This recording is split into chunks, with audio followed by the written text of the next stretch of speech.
नमस्कार दोस्तों, विद्या दर्शन पाठशाला के ऑनलाइन यूट्यूब मंच पे आपका स्वागत है। मेरा नाम अखिलेश वर्मा, आपका मैथमेटिक्स मेंटर। जैसा कि आप थंबनेल और मेरे सामने देख सकते हैं, आज अपन रियल एनालिसिस वास्तविक विश्लेषण पार्ट 2 करेंगे। पहले पार्ट को अपन में पूर्ण क्रमित क्षेत्र है ना, कंप्लीट ऑर्डर फील्ड के बारे में पढ़ा था तथा उसकी सारी थ्योरी वगैरह पढ़ ली थी। और आपका बहुत बहुत धन्यवाद कि आपने उस वीडियो को इतना लाइक किया, शेयर किया, इसके लिए बहुत बहुत धन्यवाद। और साथ ही मैं आपको विश्वास दिलाता हूँ कि ये RPSC first grade second grade teachers vacancy जो कि राजस्थान में आयोजित होती है, इसका कंप्लीट कोर्स अपन रिकॉर्डेड वीडियो में करेंगे। तो आगे बढ़ते हैं अपन आज की क्लास के लिए। तो आज है अपना वास्तविक अनुक्रम। अब वास्तविक अनुक्रम है ना, रियल सीक्वेंस। तो रियल सीक्वेंस होता क्या है? तो सबसे पहले बात आती है, एक फलन है, कोई फलन एन डिफाइन हो रहा है कहाँ से? प्राकृत संख्या, नेचुरल नंबर से रियल नंबर में, ठीक है, प्राकृत संख्या से और वास्तविक संख्याओं में। तब वो क्या कहलाता है? अनुक्रम, वास्तविक अनुक्रम कहलाता है। एग्जाम्पल देख लेते हैं। जैसे एग्जाम्पल मैंने ले लिया एक अनुक्रम। अनुक्रम को कैसे लिखते हैं? एक्स एन, है ना। जैसे मैंने कहा ना, अनुक्रम का निरूपण कैसे करते हैं? एक्स एन से, ठीक है। अब मैंने कोई ले लिया, ये ले ली सीरीज जिसका 1 + 1/n, ठीक। अब n की मैं अलग अलग वैल्यू रख दूंगा। n अब प्राकृत संख्या है ना, तो 1 2 3 ऐसे करके इनफाइनाइट आगे तक चल जाएगी। और जो मुझे यहाँ समुच्चय मिलेगा, जो भी यहाँ मुझे पद मिलेंगे, वो काय में मिलेंगे? रियल नंबर में, ठीक है। तो अब आ गया होगा समझ में कि वास्तविक अनुक्रम होती क्या है।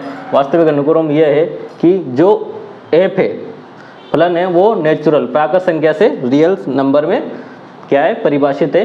साथ ही n के अलग अलग मान उसमें रखते हैं, तो अपन को जो रियल नंबर है, वास्तविक संख्या है, वो मिलती है, यानी उसके पद मिलते जाते हैं, ठीक है। निरूपण देख लीजिए, करते हैं एक्स एन से, ठीक है। तो x0 x1 x2 इसके अलग अलग पद निकल के आ जाते हैं, ठीक।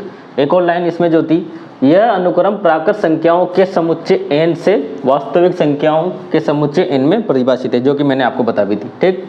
अब आती है इसके बाद प्रांत की, है ना। ये तो इसकी रिप्रेजेंटेशन हो गई, ठीक है। अब प्रांत, डोमेन की। तो डोमेन कैसे डिफाइन करेंगे? अब अपन फंक्शन को पढ़ चुके हैं, तो फंक्शन को पढ़ते हैं तो अपन डोमेन जानते भी हैं कि जो ये पहला पार्ट जो मिलता है अपन को, जिसमें परिभाषित जहाँ से जहाँ तक होता है ना, जो वैल्यू अपन इसमें रख सकते हैं, वो क्या होती है? उसके डोमेन।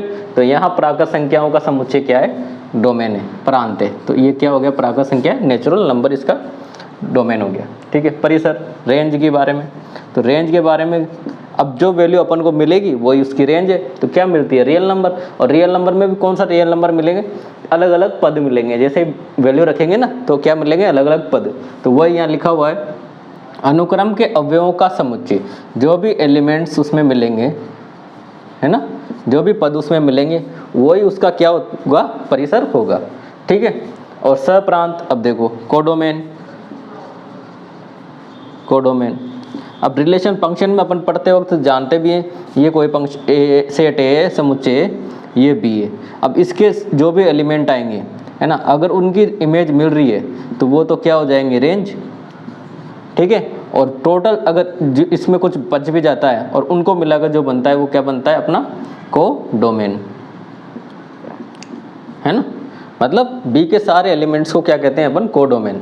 तो बस वही वास्तविक संख्याओं का समुच्चय ही अनुक्रम है। पर इसमें रेंज और इसमें यही फर्क है, जो रेंज अपन को मिलेगी, मतलब जो पद अपन को मिलेंगे वो तो रेंज में आ जाएंगे। उसके अलावा जो भी रियल नंबर में बचा खुचा पार्ट है, मतलब, और बचा खुचा मतलब जो भी रियल नंबर है, वो क्या हो जाएगा? अपना कोडोमेन हो जाएगा, ठीक है। तो ये थी कुछ बेसिक थ्योरी, और आगे बढ़ते हैं अब। तो नेक्स्ट देखते हैं अपन अब अचर अनुक्रम। अचर मतलब कांस्टेंट सीक्वेंस, है ना,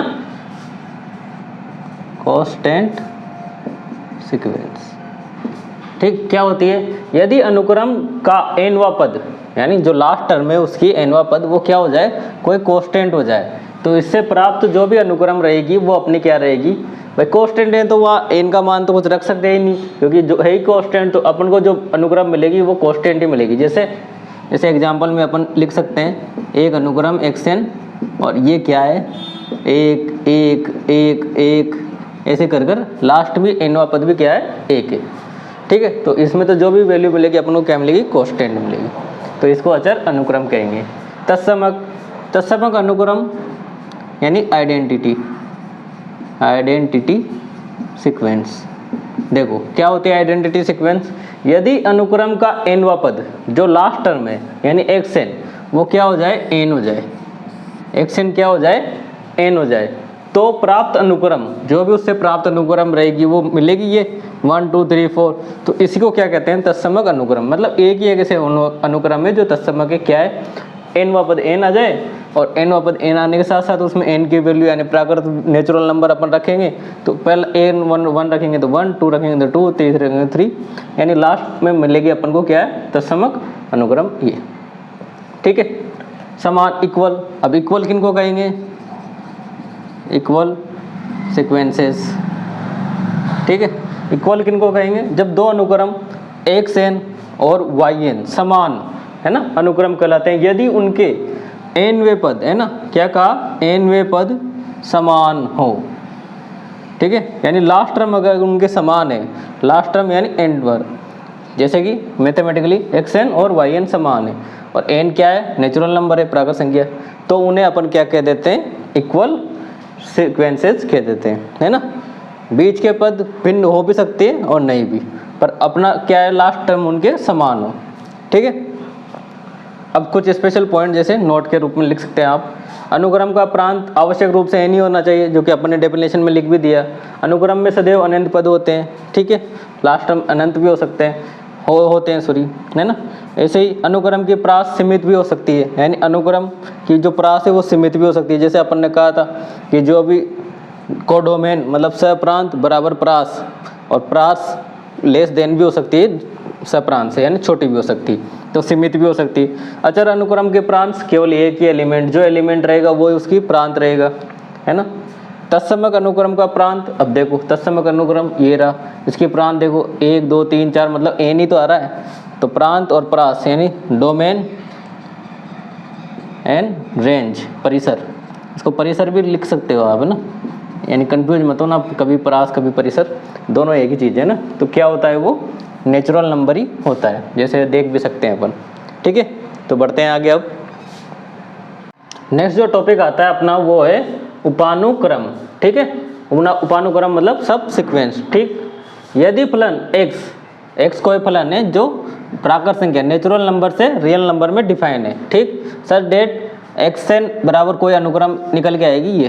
ठीक है, वैसे ही कोई फलन v है जो नेचुरल नंबर से नेचुरल नंबर में डिफाइन है, और क्या कर रहा है, अगर नेचुरल नंबर से नेचुरल नंबर में डिफाइन है, जैसे कि vn कोई सीरीज अनुक्रम vn है। ठीक है, अब देखो दोनों को पर क्या है, जो कि निरंतर वर्धमान है ना, यानी यूनिफॉर्मली इंक्रीजिंग, है ना, यूनिफॉर्मली इंक्रीजिंग होना चाहिए, यानी निरंतर वर्धमान है।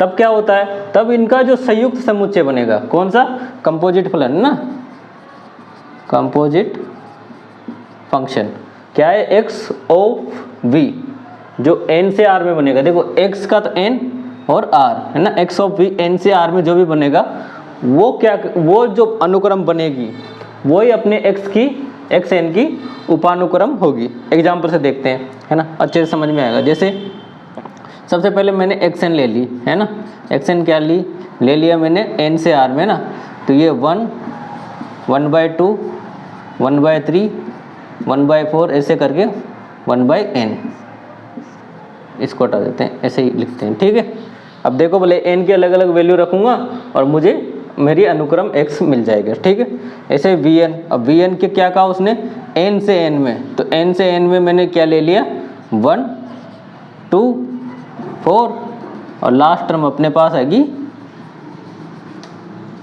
2n। देखो n के अगर वो अलग अलग वैल्यू रखेंगे, 2 से चालू करते हैं, n के अगर अलग अलग वैल्यू रखेंगे तो मुझे सारे सम नंबर मिलेंगे, जो कि देखो नेचुरल नंबर से नेचुरल नंबर में डिफाइन हो गई।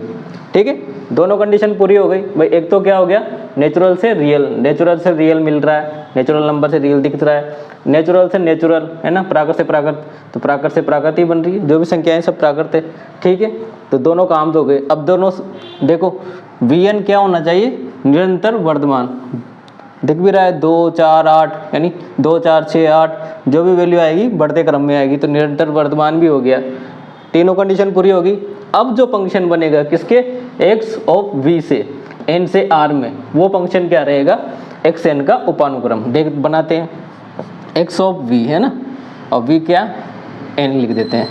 क्या बना फंक्शन, देखो x ऑफ v, x में रखना है vn का मान, तो vn के क्या मान चल रहे हैं 2 4 6, यानी सम संख्या, और xn क्या है 1/n है ना। तो पहली सम संख्या क्या आएगी, तो 1/n, तो 1/2 है ना।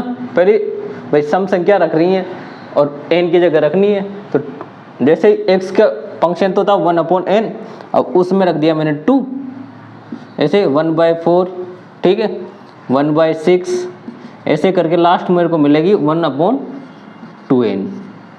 अब ये देखो, ये जो बना है, जो फंक्शन अपन को मिला है, जो फलन मिली है, जो अनुक्रम मिली है, वो अनुक्रम इसी का पार्ट है कि नहीं है। देखो 1/2 इसमें है, 1/4 इसमें है, आगे देखेंगे तो 1/6 भी है, और 2n भी आएगा ही आएगा, ठीक है ना। तो ये क्या होगा, इसकी उपानुक्रम, तो ये इसका सब सिक्वेंस है, किसका, सब सिक्वेंस ऑफ xn है ना। xn के क्या है, सब सिक्वेंस है, उपानुक्रम है, उपानुक्रम। ठीक, अब जो नेक्स्ट नोटेबल पॉइंट है वो अपना ये है, उपानुक्रम की प्रास, यानी इसकी जो प्रास रहेगी है ना, और अनुक्रम की प्रास, ये भी उपसमुच्चय होंगी। क्या होंगे, ये भी सबसेट होंगे आपस में ना, यानी सब सेट। जो बड़ी वाली अनुक्रम मिलेगी उसकी जो रेंज रहेगी है ना, मान लो इसकी रेंज को मैं r से लिख देता हूँ है ना, और उपानुक्रम की रेंज को अगर r' लिखेंगे तो क्या मिलेगा, जो r' का जो सेट मिलेगा वो सबसेट रहेगा किसका, r का, है ना। तो ये नोटेबल पॉइंट था, अगर कहीं ना कहीं स्टेटमेंट में आएगा तो अपन सीधे से निकाल सकते हैं। ठीक है, तो नेक्स्ट आगे बढ़ते हैं अब। ठीक है, अनुक्रम की परिबद्धता, कल भी अपन ने पढ़े थे फिल्ड थ्योरी में कि क्या थी, कि उसमें भी परिबद्धता आती है, तो बिल्कुल वैसा का वैसा ही यही है ना। क्या था, ऊपर से परिबद्ध, ऐसा कोई पद के विद्यमान हो कि, देखो जो सबसे मोस्ट में जो वैल्यू हो, जैसे मान लो ये कोई वैल्यू है और जितने भी पद आए वो इससे कम आए या फिर इसके बराबर आए, बस, यानी ऊपर से जितने भी पद हैं उससे कम आए या उसके बराबर आए, तो वो वैल्यू क्या कहलाएगी, उसकी ऊपर से परिबद्ध है ना। तो ऊपरी वैल्यू है ना, इसको कहेंगे अपर बाउंडेड, यानी ऊपर से परिबद्ध हो गया, सीधा ही है ना। ऊपर यानी उससे कमी आनी चाहिए, बराबर आनी चाहिए, नीचे से तो लोअर बाउंडेड।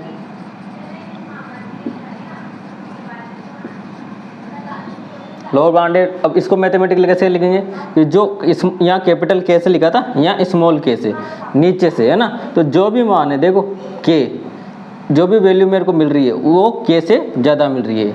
ये देखो मान लो ये स्मॉल के की कुछ वैल्यू है ना, अब जो भी वैल्यू है वो उससे ऊपर ही मिल रही है ना। तो ऐसे में क्या रहेगा, वो अनुक्रम ऊपर से नीचे से परिबद्ध रहेगी, और यहाँ ऊपर से परिबद्ध थी, यहाँ नीचे से। अब परिबद्ध, अब दोनों तरफ से परिबद्ध हो, जैसे कि दोनों तरफ से कैसे, इन दोनों, जो ऊपर से भी परिबद्ध हो और नीचे से परिबद्ध हो, इन दोनों को जब मिला देंगे तो वो क्या कहलाएगी, परिबद्ध अनुक्रम, बाउंडेड सीक्वेंस है ना। कैसे, स्मॉल के से तो बड़ी हो या बराबर हो, और कैपिटल के से छोटी हो या बराबर हो, है ना। तो ये वाली कंडीशन जब भी आ जाएगी तो ये कौन सी कहलाएगी, अपर बाउंडेड, लोअर बाउंडेड। ठीक है, परिबद्धता। अब आती है उच्चक की, है ना, कल भी पढ़े थे अपन ने, उच्चक सुप्रीमम,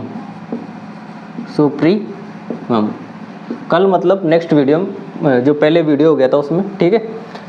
तो उच्चक सुप्रीमम, ऊपरी परिबद्धों के न्यूनतम मान को, है ना।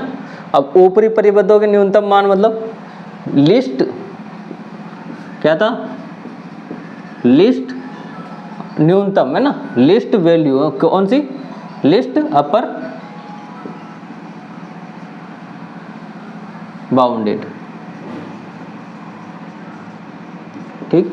सुप्रीमम, सुप्रीमम अब क्या था, जब ऊपरी परिबद्ध होगा कोई, यानी ये वाला अगर ऊपरी परिबद्ध है तो उसका एक न्यूनतम मान ऐसा मिलेगा जिससे कि अपन को सारे मान उससे ऊपर ही मिलेंगे, तो उसको क्या कहते हैं, उस मान को क्या कहा जाता है, उच्चक। ठीक है। ऐसे ही निम्नक, निम्नक इन्फीमम, इन्फीमम। ठीक है। अब ये ग्रेटेस्ट वैल्यू हो जाती है, इसको greatest value, greatest lower bounded भी कहते हैं, इसको LUB लिखते हैं, इसको GUB। ठीक। ग्रेटेस्ट लोअर GLB बाउंडेड क्या होती है। अब देखो जब भी निम्न लोअर बाउंडेड, ठीक है। अब ये कैसे पता करें, निम्न परिबद्धों के अधिकतम मान को, जब भी अगर कोई अनुक्रम नीचे से परिबद्ध होगी, है ना, लोअर बाउंडेड होगी, तो के, है ना, तो एक ऐसा मान रहेगा उसका भी जिससे बाकी सारे मान कम आएंगे, तो उसको कहेंगे निम्नक। ये दोनों चीज़ें, और ये ऊपरी और निम्न, नीचे से परिबद्ध, ये दोनों चीज़ें कन्फ्यूजन करती है क्या। अब ऊपर से परिबद्ध तो ऊपर वाली वैल्यू तो अपन को पता है, तो अब अपन उच्चक जब निकालते हैं तो उसी को मान लेते हैं कि हाँ यही उच्चक होगा, ऐसा नहीं है। ऊपरी परिबद्ध अनुक्रम एक ऐसा मान भी रहता है उसमें, मतलब न्यूनतम मान ऐसा भी रहता है जो कि बाकी सारे मान उस न्यूनतम मान से बड़े रहते हैं, तो उसी को उच्चक कहा जाता है। ठीक है। और सेकंड में ऐसा है, नीचे से परिबद्ध में निम्नक मिलता है। कैसे, जो नीचे से परिबद्ध होती है तो एक ऊपरी मान ऐसा होता है जिनमें सारी वैल्यू, है ना, जो भी उस अनुक्रम के पद थे उनकी वैल्यू थी वो उससे कम मिलते हैं, इसलिए उसको अधिकतम मान से कम मिलते हैं, तो इसलिए ग्रेटेस्ट लोअर बाउंडेड कहा जाता है। ठीक है। अब बात आती है एकदिष्टता, यानी मोनोटोसिटी की। एकदिष्ट वर्तमान किसको कहेंगे। अब देखो ये वाली कंडीशन, बाद वाले पद अगर पहले वाले पद से ज़्यादा या बराबर आ रहे हैं तो वो एकदिष्ट वर्तमान है, यानी मोनोटोनिक इंक्रीजिंग,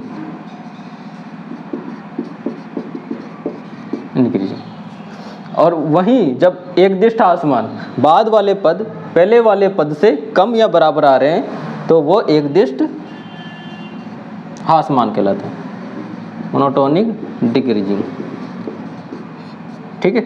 बाकी ये कंडीशन आप देख भी लो कैसे, जैसे इसका अगर आप मैंने बना दिया कुछ इस तरह से, है ना, तो ये देखो बाद वाले पद पहले वाले पद से ज़्यादा वैल्यू दे रहे हैं, है ना, तो इस तरह की अनुक्रम क्या कहलाएगी, एकदिष्ट वर्तमान। और जैसे बाद वाले पद पहले वाले पद से, ये क्या है, बाद वाला पद, ये पहले वाला पद, क्योंकि n+1 अरे n, तो पहले वाले पद से अगर वैल्यू कम दे या बराबर दे तो वो एकदिष्ट एकदिष्ट ह्रासमान कहलाता है। देखो अब इसी में बात आती है अपनी एक और, कंटिन्यूअस इंक्रीजिंग। अब कंटिन्यूअस में क्या होगा, इंक्रीजिंग मतलब एकदिष्टता में जो ये कंडीशन है n(x(n) ये ग्रेटर हो जाती है, इक्वल पे नहीं रहती है ना, तो ये कंप्लीट क्या है, इंक्रीजिंग है, कंटिन्यूअसली इंक्रीजिंग फंक्शन, अनुक्रम है, सीक्वेंस है ना। और ऐसे ही जब एकदिष्ट की थी, अब ये कंटिन्यूअस हो जाएगा तो इसकी क्या हो जाएगी कंडीशन, n+1 xn से छोटा हो। ठीक है। बढ़ते हैं आगे।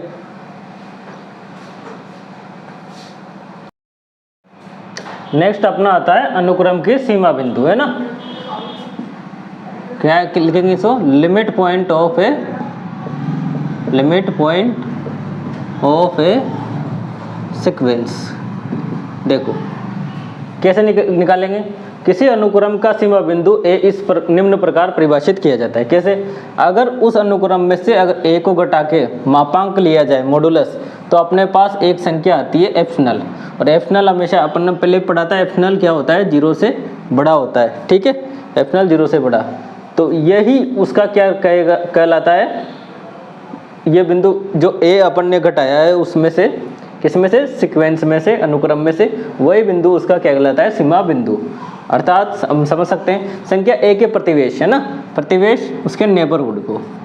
ठीक है, जो भी उसके प्रतिवेश में, नेबर में अनंत संख्याएं विद्यमान हैं, इस तरह की कितनी संख्याएं विद्यमान होती है उसके, अनंत संख्या, इसलिए लिमिट ऑफ ए पॉइंट।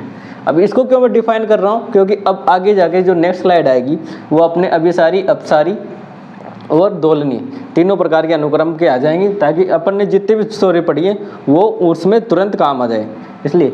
ठीक है, तो अब अनुक्रम की सीमा, limit of direct limit of a sequence.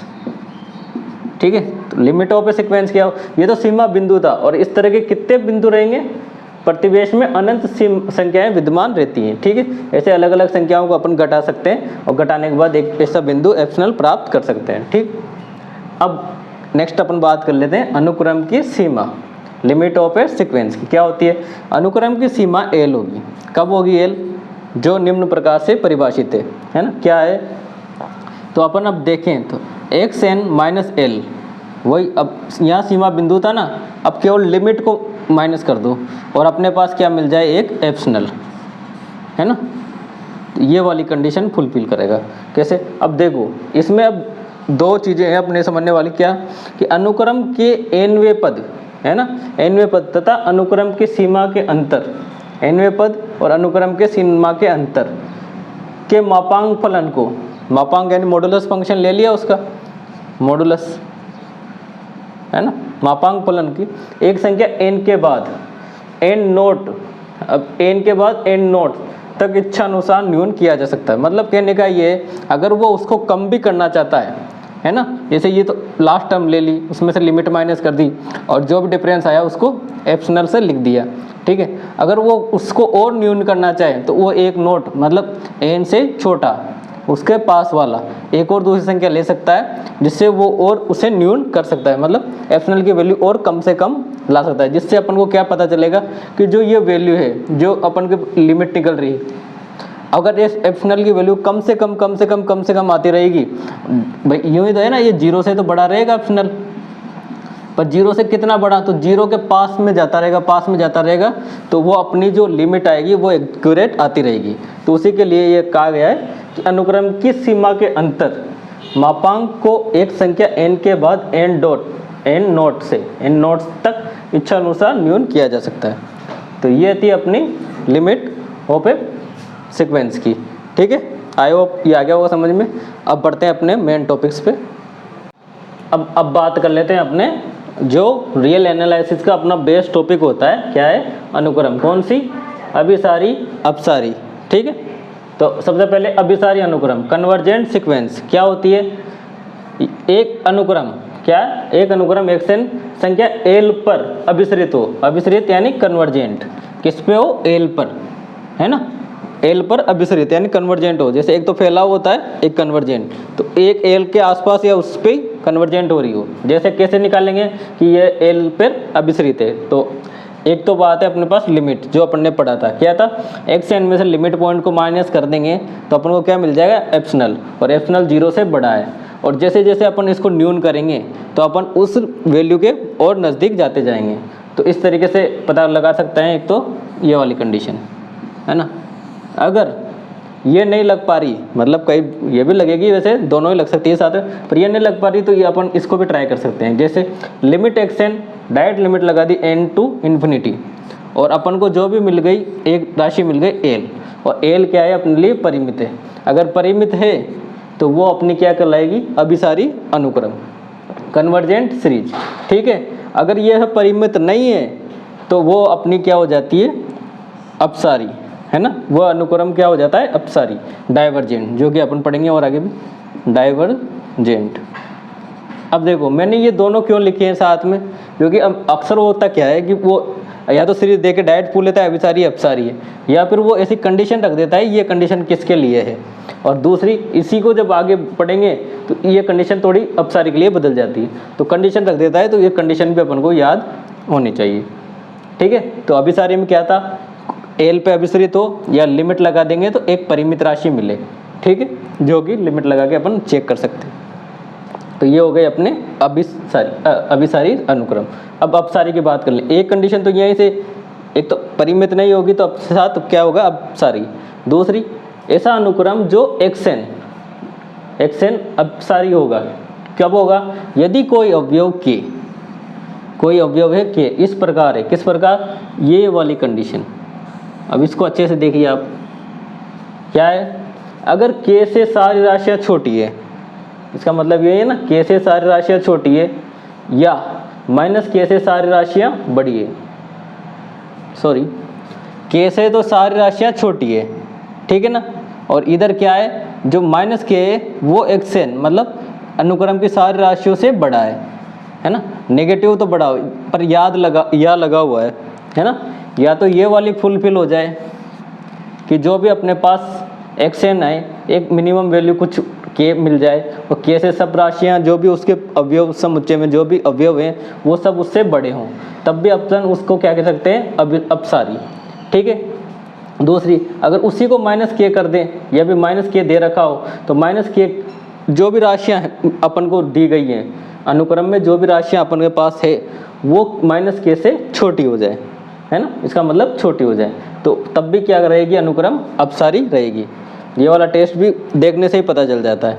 कैसे, क्वेश्चन को अपन देखने, अनुक्रम दिखा, अनुक्रम में अपन को कोई ऐसी राशि दिख गई कि यार ये राशि इस और बाकी सब राशियाँ इससे बड़ी है, वैल्यू इससे बड़ी जा रही है, मतलब अवयव इससे बड़े जा रहे हैं, तो अपन उसको डायरेक्ट भी कह सकते हैं ये अपसारी है ना। और ऐसे ही माइनस के कर देंगे तब भी अपन को दिख जाएगा कि यार इससे सारी राशियाँ छोटी आ गई, तो अपन को डायरेक्ट देखते ही अपसारी हो जाएगी, ठीक है। ये तो क्या है, डेफिनेशन बेस्ड टेस्ट है। अभी और आगे पढ़ेंगे तब और जानेंगे इनके बारे में। अब अगली आती है दोलनी, है ना। दोलनी को कहेंगे अपन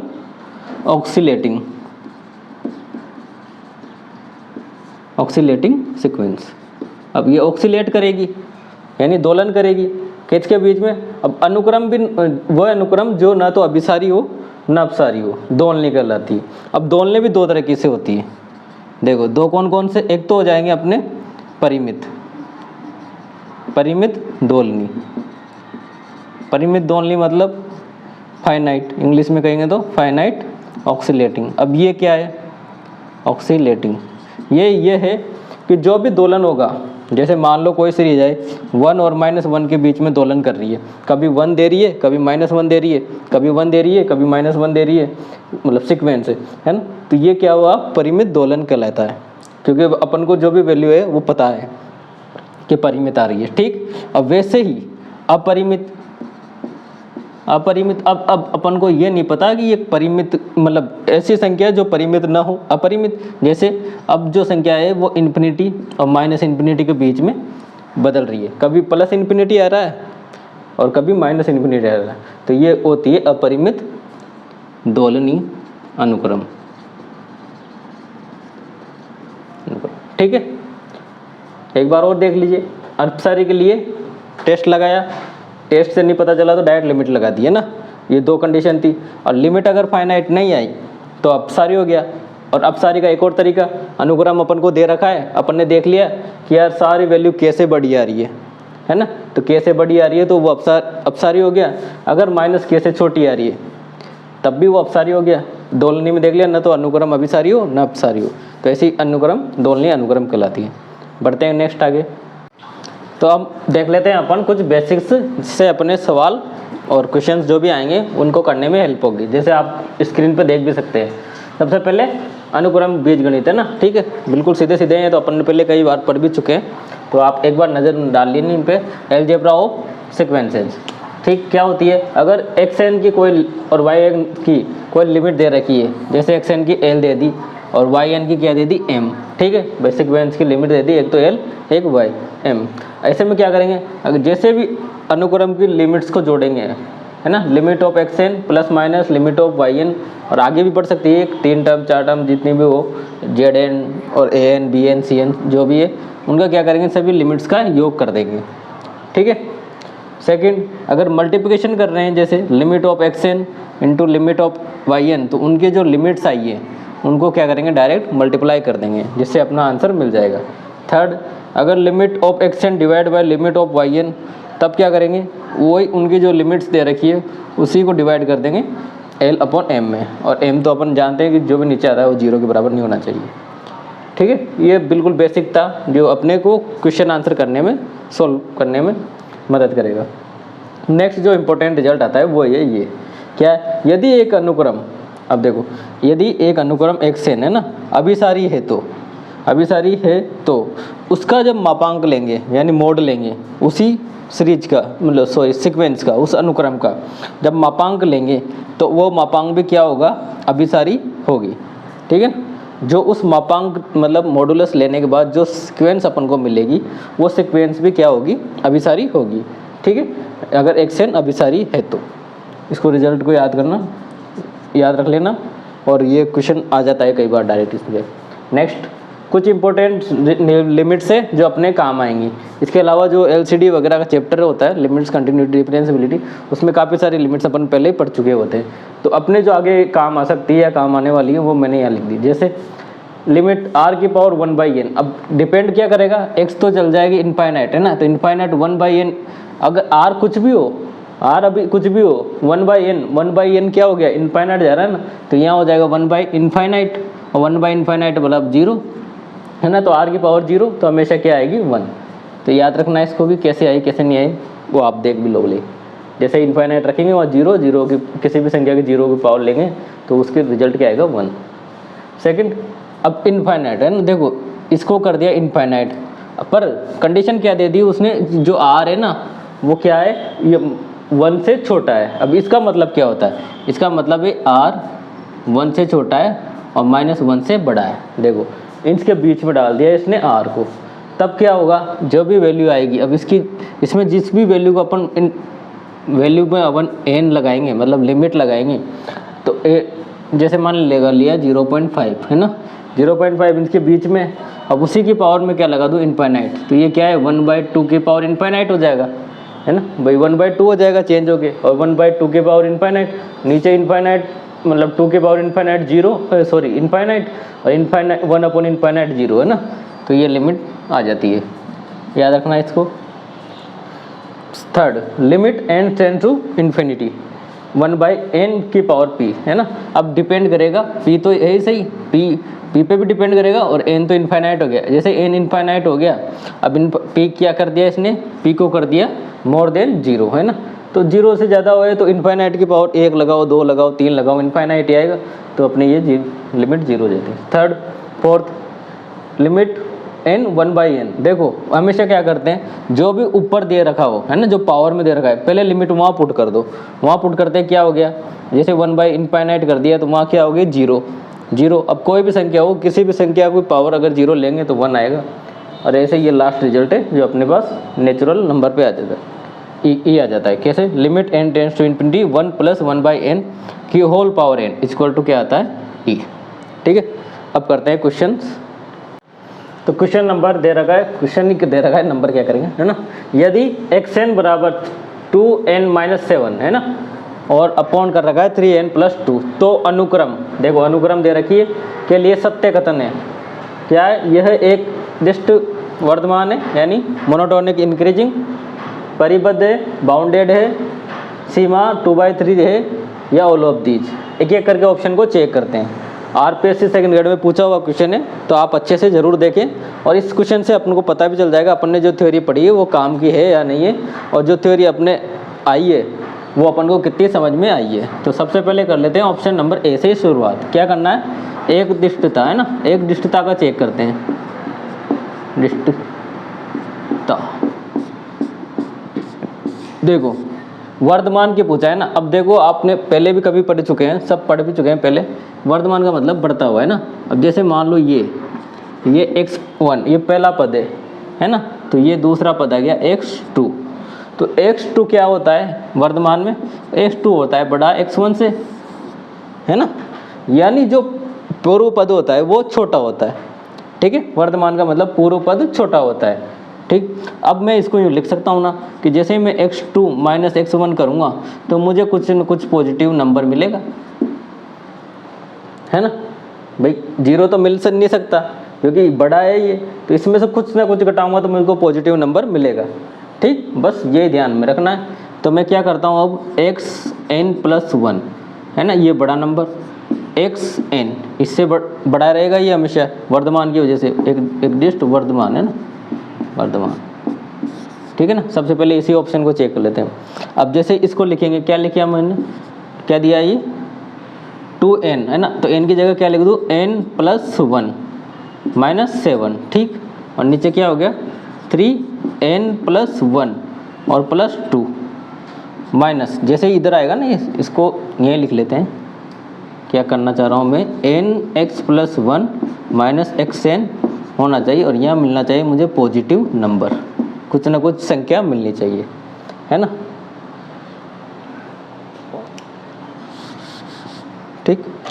अब मैं घटाता हूँ xn +1, मतलब n की जगह n+1 लिख देते हैं। n की जगह क्या है 2n+1 -7, ठीक। और नीचे क्या हो गया 3n+1 और +2 माइनस xn तो दे ही रखा है 2n -7 डिवाइड बाई 3n+2।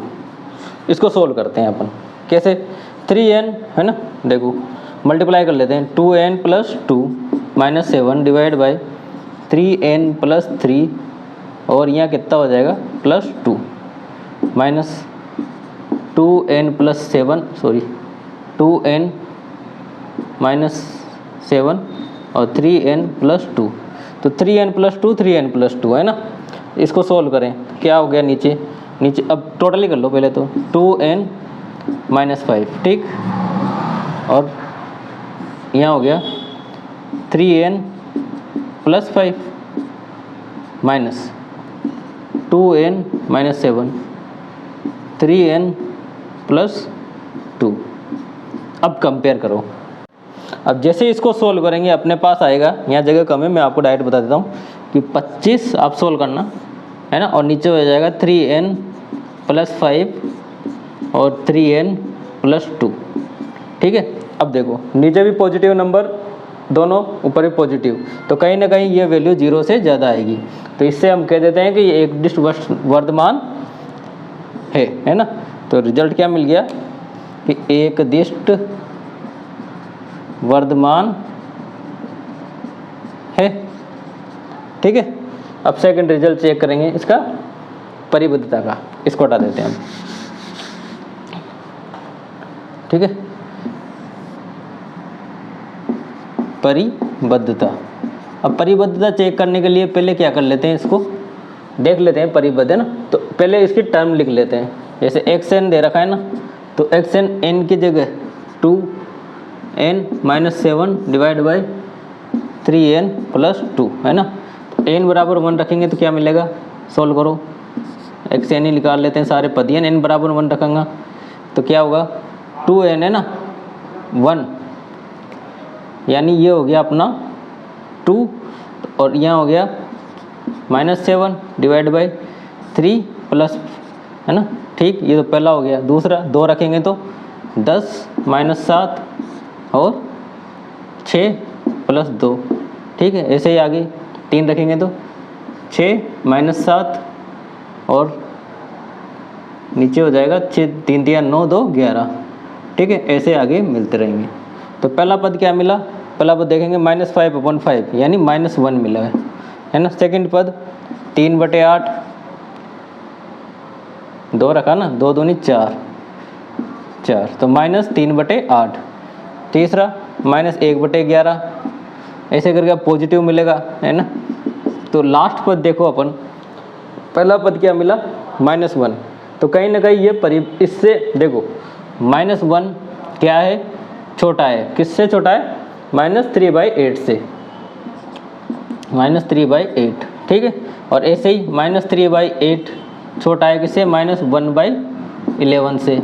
और नेक्स्ट पद देखेंगे तो नेक्स्ट अगर लिख भी लो आप, यहाँ लिख देते हैं 4, 4 दूनी 8, तो 8 -7 और नीचे क्या हो गया 4 12 14, ठीक है। तो 1/14 देखो पॉजिटिव आ गया, तो ये तो अपने आप बड़ा है ना। तो पता चल गया कि ये लोअर बाउंडेड है, क्या से -1 से, यानी सबसे छोटा पद इसका क्या होगा -1 होगा। और बड़ा पद आगे जाके जैसे ही सोल्व करेंगे इसकी लिमिट लगा लेंगे अपन, है ना। पहले अपन को ये तो पता चल गया परिबद्ध है, परिबद्ध कहाँ है -1 से जो भी मान आ रहे हैं बड़े आ रहे हैं, ठीक। तो परिबद्धता की कह सकते हैं अपन सीधे कि परिबद्ध है, परिबद्ध है। 2 ऑप्शन तो सही हो गए है ना, तो मतलब ऑल ऑफ दी जाएगा अब तो। पर इसकी तीसरा ऑप्शन भी चेक कर लेते हैं, सीमा वाला है ना, क्या है इसकी लिमिट लगाते हैं। तो limit n tends to infinity किस में लगाएंगे 2n minus 7 divide by 3n plus 2 है ना। तो क्या करते हैं लिमिट लगाने के लिए n को कॉमन ले लेंगे, तो कॉमन लेते क्या हो गया n है ना, ये limit n tends to infinity, यहाँ हो जाएगा 2 माइनस 7 बाई n और यहाँ हो गया n 3 प्लस 2 बाई n है ना, n से n कट जाएगा और ये हो जाएगा 7 बाई n 0 और ये 0 इनफाइनाइट रखते ही, तो क्या आया अपने पास लिमिट 2/3 जो कि ऑप्शन नंबर 3 दे भी रखा है, सी दे भी रखा है। ठीक है, तो इससे अपना सीधा ही पता चल गया कि अपना ऑप्शन डी करेक्ट है। ठीक है, ठीक है, आ गया होगा समझ में आप लोगों को। तो आई होप आज के लिए इतना ही रखते हैं, मिलते हैं अब नेक्स्ट क्लास में। आई होप आपको ये चीज़ें समझ में आई होगी और आगे और अच्छे अच्छे क्वेश्चंस करेंगे जो कि प्रीवियस ईयर और इम्पोर्टेंट्स रहेंगे अपने सिलेबस के हिसाब से। तो लाइक करिए, शेयर करिए, सब्सक्राइब कीजिए, अच्छा लगा हो तो अपने दोस्तों को बताइए। Thank you.